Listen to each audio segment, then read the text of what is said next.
Now on KSNT News. Good morning and thanks for waking up with us here on KSNT News. I'm Max Dutton. David, this is the quick shop where it all took place, and the KBI has taken over the investigation for the shooting. But earlier today, I spoke with friends and family of the man shot, and they say they still have lots of questions left unanswered. Give us that answer. Max, what can you tell us? Well, guys, school has been out over here at Shawnee Heights for about 2 hours, and I've seen dozens of bus drivers pull in and out of the parking lot here. But one driver I haven't seen is Daniel Meredith, and that's because he quit his driving job after 4 years. Here's why. It was a Sunday morning at 6 a.m. in Lawrence, so normally people would be out jogging, getting coffee, or even getting ready for church. But on this specific Sunday, there was a high-speed police chase ripping through the streets of Lawrence, all to catch one man suspected of a double murder. Yeah, Mackenzie, I promise you this is not my first time hosing down cattle. Actually, my first time was about 5 minutes ago. But the focus today is not me. The focus is on the Overbrook Fair, where all of these kids you see around me have been making sure they're taking care of their animals in this heat. Well, guys, I'm over here joined by Lily, the turkey vulture. So let's find out if she's enjoying this cold weather. Yeah, it doesn't really sound like it. I'm told she's been in here all day and she's probably not going anywhere anytime soon. But whether it is zoo animals, farm animals, or pets, everyone's doing everything they can to stay warm. Yeah, Jake, this section of road behind me at 17th and Wanamaker was actually rated a 56 out of 100 on the city's road condition index. Now, if this were an exam, that would be an F. But on the city's index, that actually qualifies as a fair rating.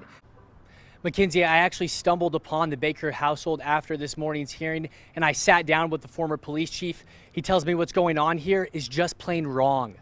Two murder cases with ties to Emporia State are the focus of the 4th annual Master of Science in Forensic Science seminar series at Emporia State University. The first session is called The Sinister Minister, The Murders of Sandra Bird and Martin Anderson, Part 1. So commercials have been a really big topic in these campaigns. Do you think that's helped your campaign or hurt it now, kind of seeing the results so far on Election Day? This retrial started on August 3rd, and now 26 days later, the jury still has yet to answer the question, did Dana do it? And now the earliest we can find that answer is tomorrow morning at 9 a.m. when this trial resumes. Well, David, we are starting to learn more information about this tragedy that took place on Saturday. There were 5 children in the van, and they were on their way to a Girl Scout event in Kansas City. There are 75 new laws that go into effect when the clock strikes midnight tonight, but we're going to focus on 6 of the major laws you need to know about coming to the Sunflower State. 27 News reporter Max Dutton joins us live from a barbershop in southeast Topeka with the details on a life-changing event. Max, look at you go. Well, I know everyone's probably curious as to why I'm getting my haircut on live television, so let me give you some background.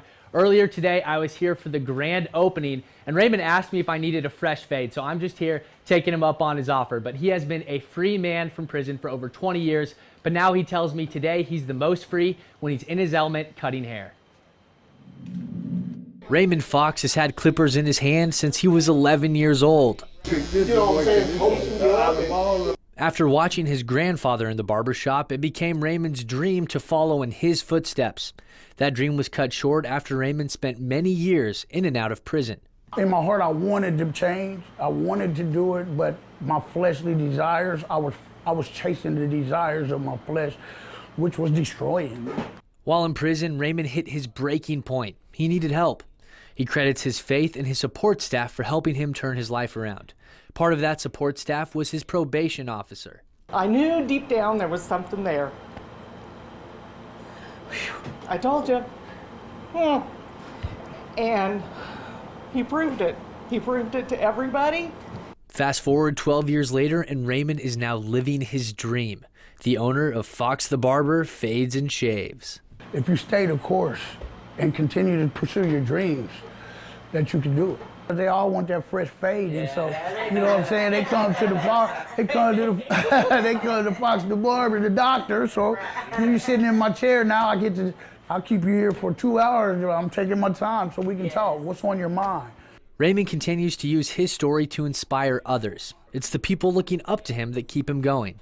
When you come sit down in my chair, I will show you how you can be successful in life. He shows people in the community that started off in the same place that he did, he shows them that it's never too late to become the person that you should have been.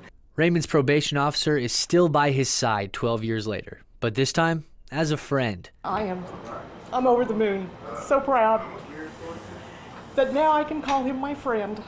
It's been a long struggle. I mean, it was, but I did it.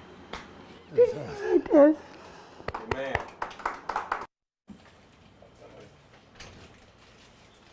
Well, this grand opening is the culmination of over 40 years of hard work, barber school, and getting his license, and then finally today, opening up his own barber shop. David, I want to warn you, when I get back to the station, I'm going to be looking really fresh, so be prepared for that. Reporting live in Southeast Topeka, Max Dutton, 27 News. You always got a good look, but I bet it's a bit fresher when you do show up. Thanks a lot, Max. The face of Kansas basketball is headed to Arrowhead Stadium.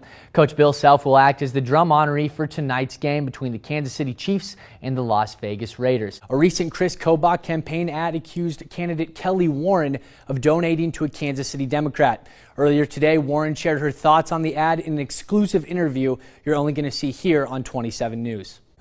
Denisha, I have been following this story since the very beginning, and I can tell you this new contract comes as a sigh of relief for union workers. It is the culmination of 78 days of negotiations. There was a contract extension, a temporary deadline, and now on August 24th, a new contract was ratified.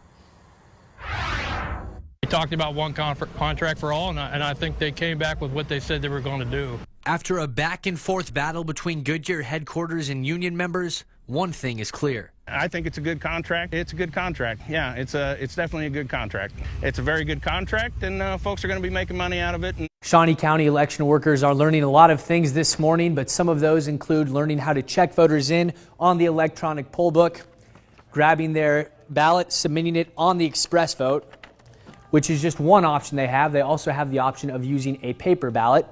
And then finally, the most important step, submitting the ballot in the tabulator. There are plenty of local businesses here in Topeka that are willing to mow your lawns, much like Stauffer Lawn and Landscape right here. The National Weather Service said winds reached over 70 miles per hour, causing branches just like this to fall to the ground.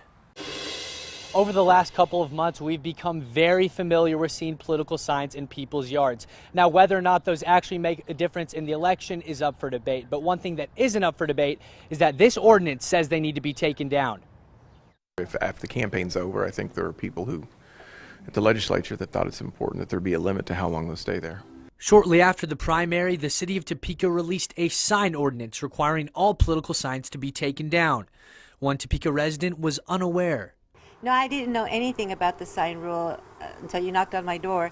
The first step is a written notice sent to those who are violating the ordinance. Then you have 3 days to remove the signs. I mean, thank you for letting us know. You're welcome. I'm sure I'm not the only one that doesn't know. And if there are, a $50 penalty could be headed their way. Each day the sign isn't removed is another $50. While these rules are made by the city of Topeka, the Shawnee County Election Commissioner says safety concerns are also a factor. We've always encouraged people to leave enough room within that last 150 feet or so of an intersection, or where people really need to see a road or an entrance coming up. Try to be sensitive to that. Now, for those of you who have signs for the general election, the date you need to memorize is September 27th. That is exactly 45 days away from the general election, but it's also the earliest time you can put signs out.